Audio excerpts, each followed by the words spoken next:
Welcome বন্ধুরা, চলে আসলাম তোমাদের সামনে একটা ছোট্ট মিনি ব্লগ নিয়ে।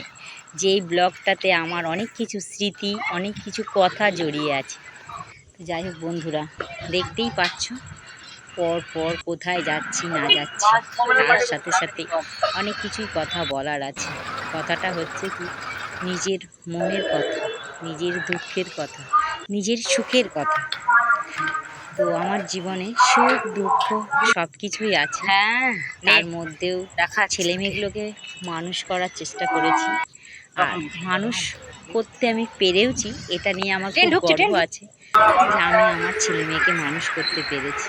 তবে হ্যাঁ বন্ধুরা, দুঃখটা হচ্ছে এটাই যে মেয়েটাকে বোধহয় মানুষ করতে পারিনি। ছেলেটাকে পেরেছি, যেটাকে পারার নয় সেটাকে পেরেছি, কিন্তু যেটাকে পারার কথা সেটাকেই আমি মানুষ করতে পারিনি, সেটাই আমার বিগড়ে গেছে।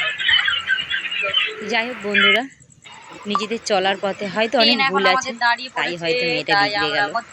ছেলেটা আবার কিন্তু ঠিক হয়েছে। ছেলেটা আমার এতটাই ভালো হয়েছে বন্ধুরা যে কিছু বলার নেই। কারণ ছেলেটাকে সাথে আমার দেখতেই পাচ্ছ, মেয়েটা আমার সাথে নেই, হারিয়ে গেল যেন কোথায়, খুঁজেই পেলাম না। অনেক কষ্ট করে মানুষ করলাম, এভাবে মেয়েটা আমার হারিয়ে যাবে সেটা আমি কল্পনাও করতে পারিনি। তো যাই হোক বন্ধুরা, তার সাথে সাথে তোমরা দেখতেই পাচ্ছ যে আমরা কি কি করছি বন্ধুরা, আমার ছেলে কি করছে। এগুলো হচ্ছে আমার সবই ছেলের স্টুডেন্ট বন্ধুরা, তাই আমি মা হয়ে ওর সাথে এসেছি হেল্প করতে। আমার খুব স্বপ্ন আমার ছেলেমেয়েরা অনেক উঁচুতে উঠবে, অনেক বড় হবে, অনেক কিছু জানবে, বুঝবে, শিখবে। তার জন্য আমি সবসময়ের জন্যই চেষ্টা করি ছেলে মেয়েকে কতটা হেল্প করা যায়, চেষ্টা করি যতটা পারার মতন, নিজের ক্ষমতা অনুযায়ী চেষ্টা করে যাই ওদেরকে হেল্প করার মতন। তো বন্ধুরা যাই হোক, গল্প করতে করতে অনেক দূর এগিয়ে আসলাম। তো দেখতেই পেলে আমরা কি কি করছি।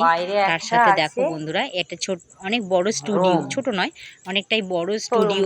তো এই স্টুডিওটাতে এসেও আমার অনেক বড় স্বপ্ন হচ্ছে যে আমি এরকম কবে একটা স্টুডিও বানাতে পারবো যেখানে আমার ছেলে মেয়ে ছাড়াও আরো স্টুডেন্টরা এসে শ্যুট করাতে পারবে। তো জানি না ভগবান সেই ইচ্ছা আমার পূর্ণ করবে কিনা, তবে চেষ্টায় আছি যে করতে যেন পারি।